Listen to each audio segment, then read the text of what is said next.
আমার এই সহজে যেকোনো জিনিস না ফেলে দেওয়ার অভ্যেসটা যে মাঝে মধ্যে কত কাজে লাগে তা আজকের এই কাজটাই জলজান্ত প্রমাণ। আজ প্রায় ২-৩ মাস ধরে এই পেস্তা শেলগুলো বাড়িতে পড়ে না দিয়েছি মাকে ফেলতে, আর না লাগিয়েছি নিজে কোনো কাজে, কিন্তু ঠিক রেখে দিয়েছিলাম পরে কখনো সময় করে কিছু যদি বানাই সেই ভেবে।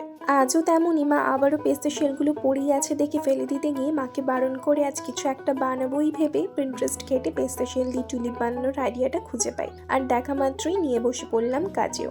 এক এক করে টুথপিকের সাহায্যে গ্লু গান দিয়ে পেস্তা শেলগুলোকে অ্যাটাচ করে এরমভাবে ৫-৬টা ফুল বানিয়ে নিয়েছি। এবার এগুলোকে কালার করে সাথে পাতার জন্য এরম সরু সরু তার আর মাস্কিং টেপ দিয়ে পাতাও বানিয়ে তাতেও কালার করে নিয়েছি। এবার ফুল পাতা সবই তো বানালাম, রাখার জন্য একটা ফ্লাওয়ার ভাসও তো চাই নাকি। আর সেটার জন্য যে মিনি ফ্লাওয়ার ভাসটা বানিয়েছি সেটা অলরেডি তোমাদের সাথে এর আগের ভিডিওতে শেয়ার করেছি। এবার দেখে বলো তো কেমন হয়েছে। এখন সত্যি মনে হচ্ছে ভাগ্যিস পেস্তা শেলগুলো ফেলে দিইনি। আজকের জন্য তাহলে এতটুকুই, দেখা হবে খুব জলদি নেক্সট কোনো ভিডিওতে।